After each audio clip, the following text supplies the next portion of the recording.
So textual harassment is basically when a gentleman or even a woman sends harassing emails or text messages through the phone, and then that evidence is then used to press charges. So this is in the workplace. This is normally in the workplace. It doesn't have to be in the workplace.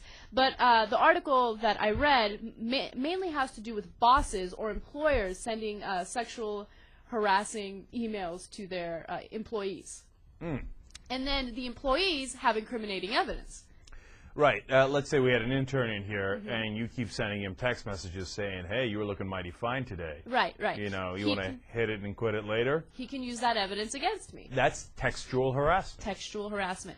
And the reason why this article was interesting to me, and it was published in law.com, was because throughout the entire thing, I felt like the person writing it was trying to tell you, like, all right, look, if you're going to harass someone, just make sure it's verbal. Don't do it via text because you're going to get caught. Yeah, you know, look, maybe that's the kind of legal advice they're trying to dispense. But you're right, I got the same feeling. Like, they're like, don't be a dumbass and send it over a text message because then it stays on the phone. Right. So the first thing that lawyers are doing now in sexual harassment cases at work is they're saying, hey, can I take a look at your phone? Because if he sent you any text messages, we got him dead to right. And of course, all these bosses have. I mean, there's cases after cases. In one case, it's a soccer coach with two of his the girls that were on his team, which he apparently coerced into having sex with them. Right. I just, every time I see those stories, I feel like saying, man, when they're trying to harass you into sex, don't do it. Don't do it. What are you doing? Okay, but anyway, but don't get me wrong, I don't want to blame the victim. It's obviously the guy's fault.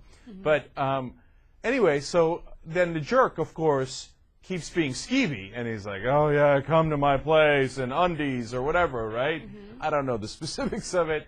And you, schmuck, it's right there. So he's like, no, I never said that.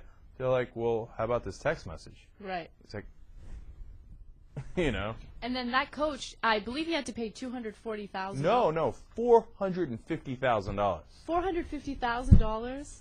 Wow. That's Okay. a huge elbow from this guy. Yeah. And if he had just not texted him, he could have lied about it and maybe gotten away with it. So I'm glad he didn't, right, obviously. And the other thing I'm always surprised by, and this goes to my naivete, is how many bosses sexually harass women. Like, in this, there's case after case in just this one article of bosses sending text messages, come over and do this to me, otherwise you're fired. Right? Or, you know, come sleep with me and I'll give you a raise. How do you text that? One, how do you do that to somebody? I find that, I mean, just it's not within my humanity to do that, right? I think it's been happening forever. I think that it's common. I know. But now they're getting caught because of the text message. I know. And then that's point number two, which is how stupid can you be? I mean, it's one thing to be stupid enough to do it, and unethical enough and immoral enough to do it. It's another thing to be stupid enough to send it in written form. God.